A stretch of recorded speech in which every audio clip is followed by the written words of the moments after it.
Welcome in this video. Today I am going to discuss with you learning and teaching, that is paper 3 for B.Ed first year. In this I am going to discuss with you unit number 3, understanding teaching. Under that I am going to discuss with you levels of teaching. In my previous video I had discussed with you memory level, but today I am going to discuss with you understanding level. बोध स्तर, इन Hindi we called it बोध स्तर, understanding level. First of all आइए इसका हम meaning discuss करते हैं कि ये होता क्या है. अंडरस्टैंडिंग लेवल जो है बेटा मेमोरी लेवल और रिफ्लेक्टिव लेवल के बीच का है. मैंने आपके साथ प्रीवियस वीडियो में भी डिस्कस किया था. लेवल्स ऑफ टीचिंग में 3 तरह के होते हैं. First is memory, second is understanding, third is reflecting. जो अंडरस्टैंडिंग है ये मिडिल का स्टेज है. सबसे पहले अध्यापक ने क्या किया था, बच्चों को इतनी अच्छी तरह से कॉन्सेप्ट को समझाया कि उनकी मेमोरी में डाला. Now we will discuss understanding. Understanding जो है ये बीच का लेवल है कि जब बच्चा उस चीज़ को समझ जाता है उसे किस तरह से वो अप्लाई करेगा, that is known as understanding, जिसे हम कहेंगे बोध स्तर. अगर आप डिक्शनरी में भी इसका मीनिंग देखेंगे तो उसमें होगा कि किसी चीज़ को अच्छी तरह से जानना, किसी चीज़ को अच्छी तरह से समझना. और अध्यापक का क्या कर्तव्य है, सबसे पहले टीचर की सबसे इम्पॉर्टेंट ड्यूटी है कि जो भी वो चीज़ समझा रहे हैं वो मेमोरी लेवल में डालना, उसके साथ साथ बच्चे को वो अंडरस्टैंड करवाना, यानी कि बच्चा उस चीज़ को समझ सके, उसके बोध स्तर पर वो चीज़ जा सके. यहाँ पर आपको थोड़ा सा अगर आप देखेंगे ब्लूम्स टैक्सोनॉमी, आपने वो पेपर 1 पेपर 2 में भी पढ़ा होगा जो आपके टीचिंग सब्जेक्ट्स हैं, उसमें ब्लूम्स टैक्सोनॉमी में पढ़ा होगा. तो वहाँ भी अंडरस्टैंडिंग को बहुत ज़्यादा इंपॉर्टेंस दी गई है कि जब तक विद्यार्थी अंडरस्टैंडिंग लेवल पर नहीं पहुँचता है उसका हम अगर उसके पास अंडरस्टैंडिंग नहीं होगी वो उस चीज़ को अटेम्प्ट नहीं कर पाएगा, उस चीज़ को समझ ही नहीं पाएगा. तो आइए अब हम इसके कैरेक्टरिस्टिक्स ऑफ अंडरस्टैंडिंग लेवल करते हैं. This is understanding level. I had written here बोध स्तर की विशेषताएं. सबसे पहले है psychological basis of teaching, psychological basis of understanding level of teaching. ये क्या चीज़ है बेटा, साइकोलॉजिकल वे में इस चीज़ को समझना बहुत ज़रूरी है. हर्बर्ट ने इस चीज़ को स्टार्ट किया था और उनका ये कहना था कि जब तक बच्चे को वो चीज़ नहीं आएगी, अंडरस्टैंड नहीं करेगा, तो टीचर किस तरह से ये चीज़ समझ सकता है.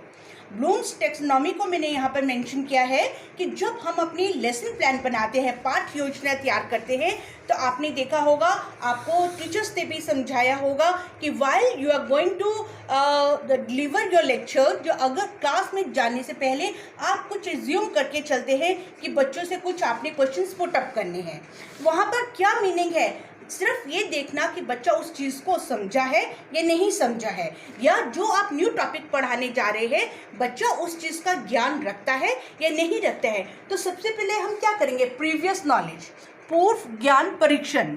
सबसे पहले हम प्रीवियस नॉलेज, यहाँ पर अध्यापक क्या कर रहा है, जो भी वो टॉपिक पढ़ा रहा है उससे रिगार्डिंग वो 3-4 क्वेश्चंस पुट अप करता है बच्चों से.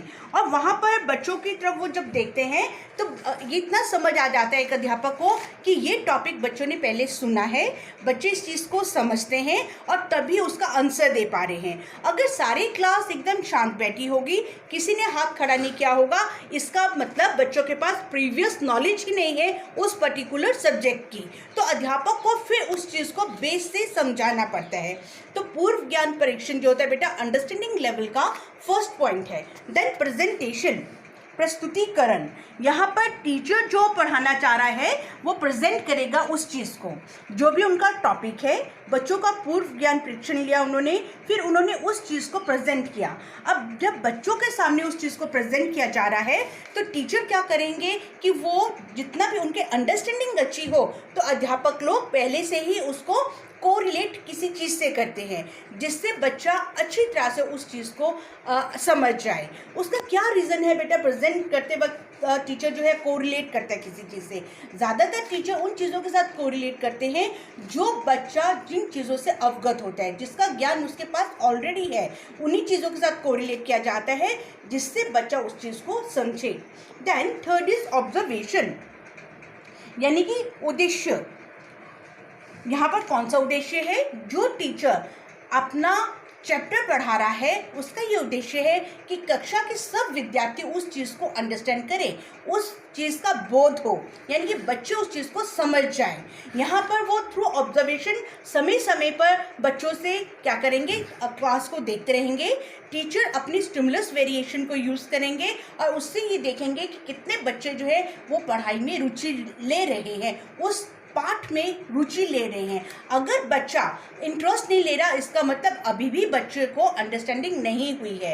अगर बच्चे इंटरेस्ट ले रहे हैं, इसका मतलब उन्हें बहुत ज़्यादा उस चीज़ की समझ आ गई है, उस चीज़ को समझ गए हैं, तभी वो कर रहे हैं। Then asking questions while teaching, यहाँ पर जब अध्यापक पढ़ा रहा होता है तब वो उसी से, जितना उसने पढ़ाया है उसी से संबंधित कुछ प्रश्न पूछता है। इसका क्या कारण है कि अध्यापक ने पढ़ाते पढ़ाते ही कुछ प्रश्न पूछे?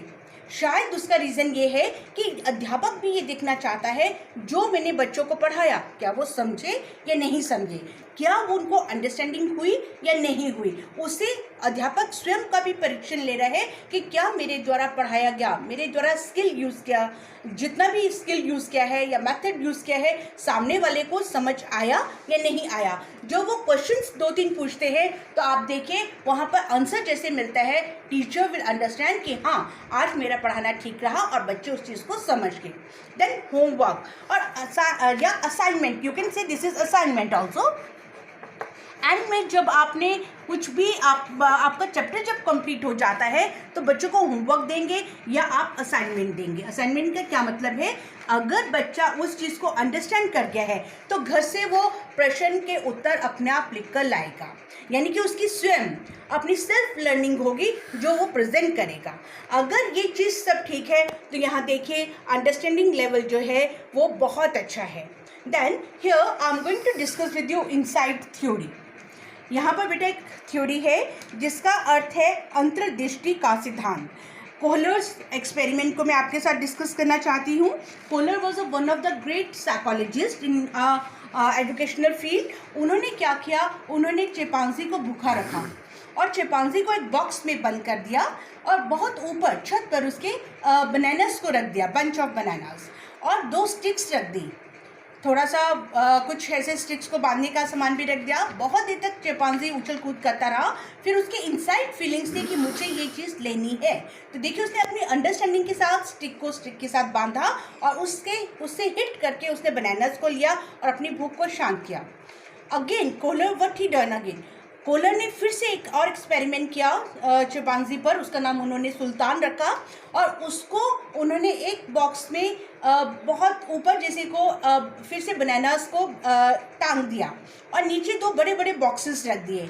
बहुत देर तक चिंपांजी उछल कूद करता रहा, लेकिन जब किसी ने कुछ कार्य करना होता है उसकी इनसाइड फीलिंग्स होती हैं कि वो कार्य करे। तो देखिए बॉक्स के ऊपर बॉक्स रखा चिंपांजी ने और वो बनानास को तोड़ा और अपनी भूख को शांत किया। यही कोहलर हमें कहना ये चाहता है इनसाइड थ्योरी कि अगर हम स्टूडेंट्स को अच्छी तरह से कोई भी चीज़ समझाते हैं, अंडरस्टैंड करवाते हैं, तो देखिए उनकी इनसाइड फीलिंग्स ऐसी हो जाती है कि बच्चा हर चीज़ को सीखना मांगता है। कब सीखेगा, अगर टीचर्स हम लोग उनकी इनसाइड फीलिंग्स को इंक्रीज करें, उनको अच्छी तरह से समझाएं, तो बच्चा उस चीज़ को समझेगा और उस चीज़ को करेगा। Further we will discuss in a next video. Thank you very much.